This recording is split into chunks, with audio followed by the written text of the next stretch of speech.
designer, tá no corre do dia a dia, e seria interessante a gente fazer esse lugar, tipo, de forma mais excêntrica, espontânea, rápida, e por isso que saiu Pum, tipo, Pum.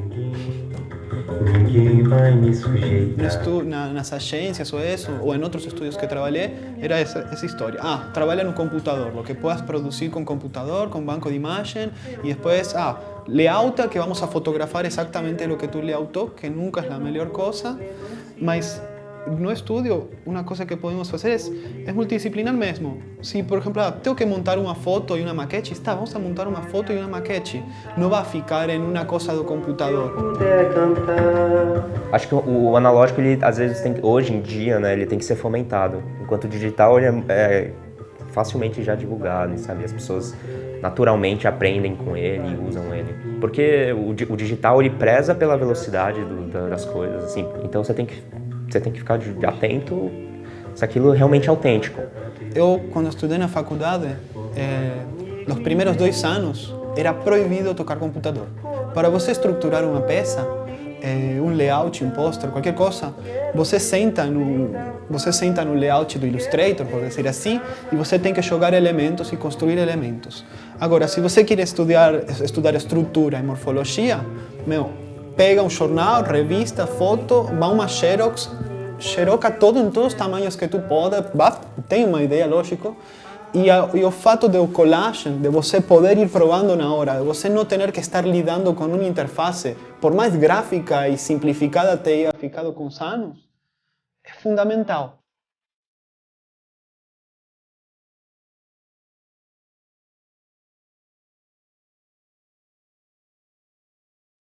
É importante, nós como designers, mexer na produção, não largar a mão. Sim, obviamente, se tem outra pessoa que te ajuda, te está ajudando sempre. Mas você estar mexendo a mão na massa, você ir na gráfica, vamos lá, e o cara tem as máquinas, eu estou vendo o que outras pessoas estão fazendo e é muito bom. E você tem o contato com um cara que sabe disso melhor que eu. Você aprende pra caramba. Então, há processos que, sim, é bom terceirizar coisas, mas há processos que não devem ser terceirizados ou devem ser terceirizados com muita cautela. Tem um caminho muito interessante você estar presente no meio digital, é que abre essas portas de trabalhar com motion russo, Sim. de trabalhar numa exposição que seja na Rússia, de trabalhar com motion da Califórnia, Portugal. Então, você está no meio digital, abre essas portas também. E também você, aqui dentro do Brasil, você tem também é importante ter esse tratamento pessoal com as pessoas, você ir na gráfica e tal. Mas também o meio digital te permite isso, tipo, te permite ir até a Europa, trabalhar lá 5 minutos e voltar, sabe?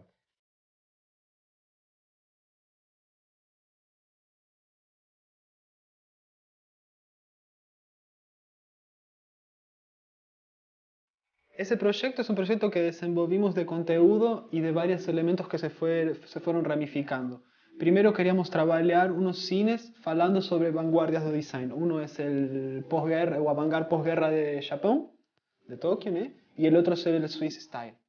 E a partir disso, ficamos pesquisando, fomos investigando vários autores e levantamos estes cines pequenos que são como uns mini guias de consulta, que é super legal assim para olhar. Depois tem referências para procurar em nosso Pinterest, e você procura os boards dos designers, também toda a referência bibliográfica que foi utilizada, e com isso brincamos nas estéticas de los dois movimentos. Então fizemos 2 pósters em serigrafia, trabalhando com o Tóquio pós-guerra, e outro trabalhando com Swiss Design, e também ficamos brincando com os patches, porque estávamos pirados em fazer patch faz anos e tudo, ninguém faz porque é caro.